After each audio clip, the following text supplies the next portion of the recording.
Hay hombres que luchan un día y son buenos. Hay otros que luchan un año y son mejores. Hay quienes luchan muchos años y son muy buenos. Pero hay los que luchan toda la vida. Esos son los imprescindibles. Bertolt Brecht.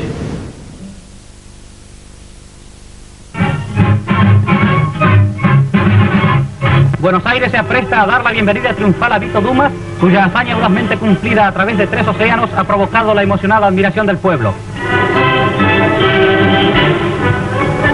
La madre del héroe, sorprendida en la impaciencia de la espera.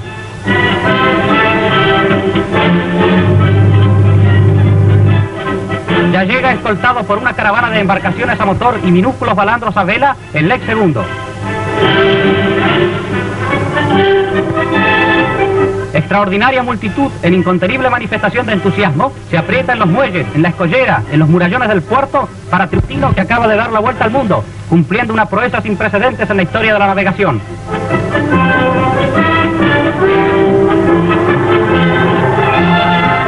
La frágil embarcación que ha paseado por mares y distancias la enseña bicolor en lo alto del palo, amarra ante el entusiasmo creciente de la multitud. El arribo da lugar a un clamoroso recibimiento. El victorioso Lex II ha sido guiado por las estrellas de todos los cielos del mundo.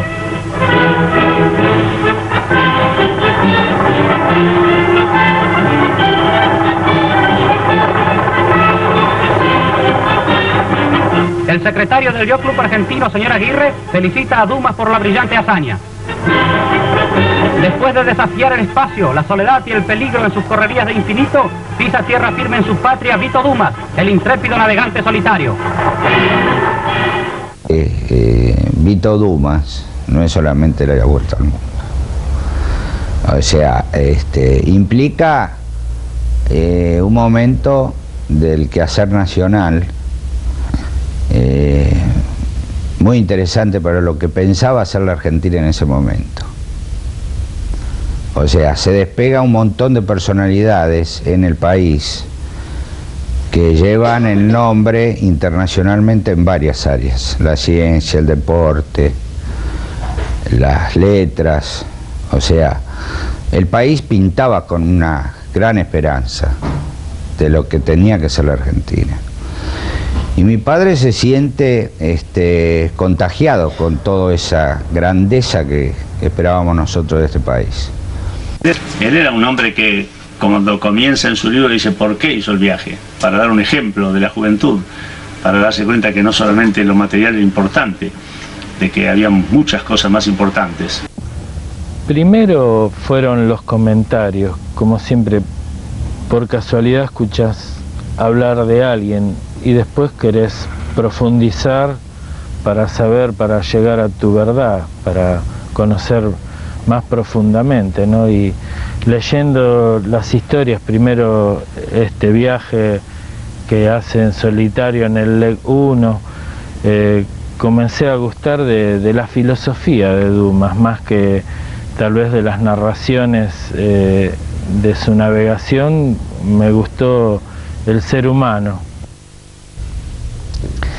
Era una persona que está marcando un poco la personalidad del principio del siglo, el autodidacta, la persona que lee, que aprende a través de la lectura, que se desarrolla a través de infinidad de actividades, pero como experiencia personal. Era un poco la personalidad de todo lo que fue un momento del argentino, ¿no?, de principio de siglo. Bueno, es también la época de comienzo de siglo donde vienen los inmigrantes a hacer su América, y dentro de eso viene mi abuelo. Mi abuelo Víctor, que venía de Italia, de Ferrara, se casa acá con una argentina, nacida en Dolores, y forman un hogar. Nacen los dos hijos, Remo y Víctor, y Vito, mi papá. No termina su colegio secundario por problemas económicos. El padre de Vito Dumas, Vittorio Dumas, era sastre. Tuvo una una época de vacas gordas, llegó a tener un cine hoy desaparecido en la avenida Las Heras, el cine Roxy, pero bueno, el progreso o quizás los abaratares de aquellos años difíciles hicieron que Vito Dumas tuviera que dejar su colegio secundario, trabajar desde muy chico, ganarse los centavitos, comienza a hacer deportes, practica atletismo en todas sus variantes, tiene cierta predilección por el boxeo, pero realmente recibió más de lo que dio, entonces se dio cuenta que el boxeo no era para él. No, el primer deporte que yo tengo registrado como deporte que él practicó activamente fue el atletismo. Pues yo tengo una medalla que sacó, que ganó él de una carrera de 1500 metros en la Asociación Cristiana de Jóvenes. Entonces, ese es uno de los primeros recuerdos que yo tengo. Después se dedica a natación, hace boxeo, pero fundamentalmente natación. Y ahí trata y logra el récord de permanencia en el agua, hace tigre balneario, trata de cruzar el río de la Plata, no lo consigue, pero consigue el récord mundial de permanencia y distancia. Y se va haciendo así un poco al esfuerzo de lo que tienen que ser, pero siempre pensando en su país, siempre pensando en su patria. Vito Dumas intentó 6 veces cruzar a nado el río de la Plata, era de un tesón inquebrantable. De hecho, en aquellos años, el río de la Plata era una muralla para los nadadores argentinos de largo aliento, como eran Garramendi, Maciel, Dumas, Tiraboschi, y en las mujeres Ana Gutbrod, que llegó a ser también campeona mundial. Todos le intentan, todos fracasan.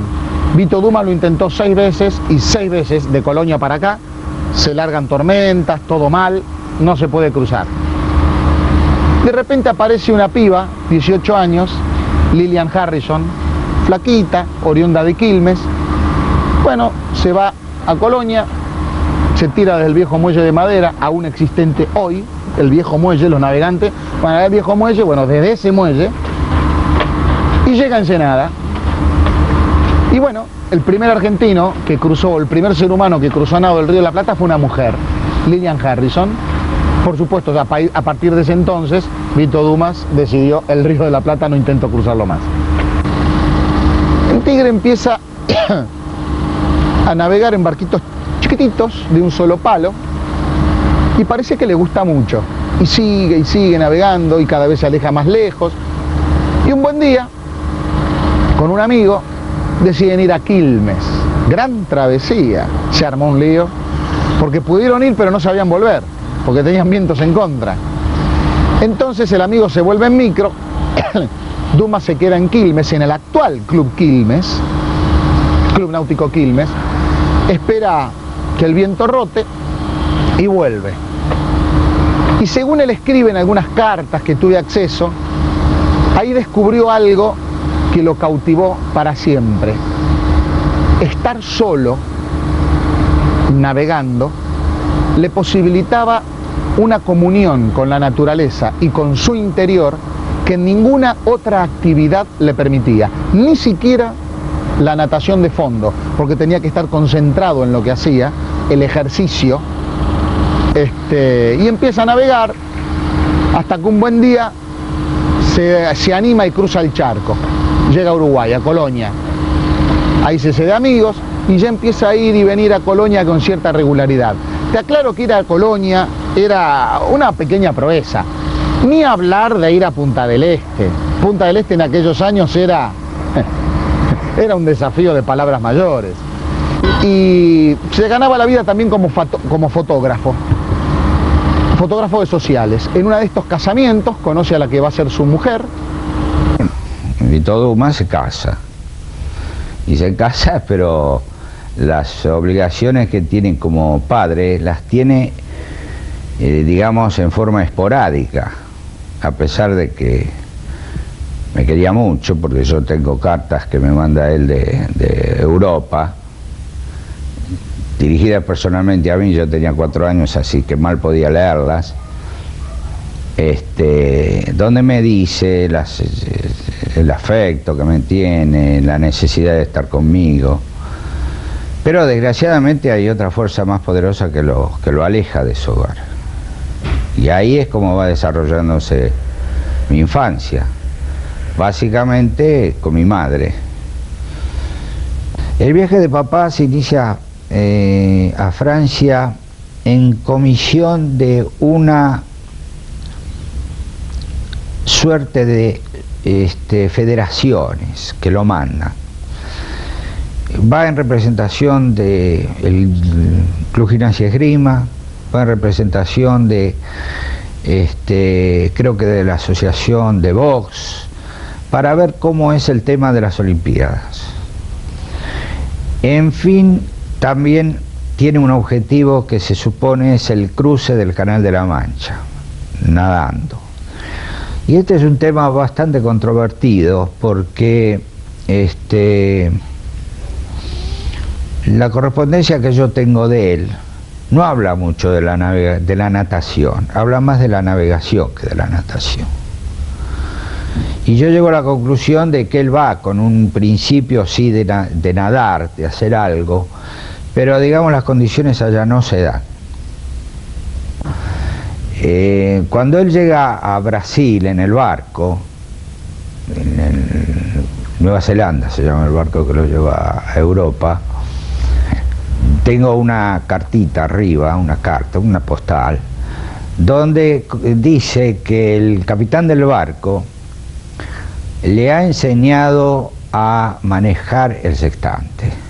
Quiere decir que ya hay una intención de aprender a tomar altura, aprender algo de la náutica que él no sabía. Él sabía manejar el velamen y nada más.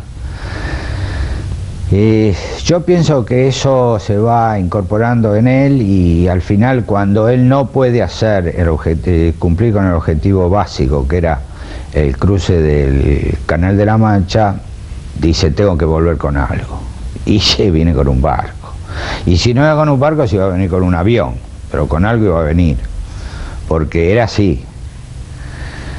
Era en cierta medida concertante y profundo en el estudio y análisis de una cosa, pero cambiante en cuanto al método que lo iba a resolver.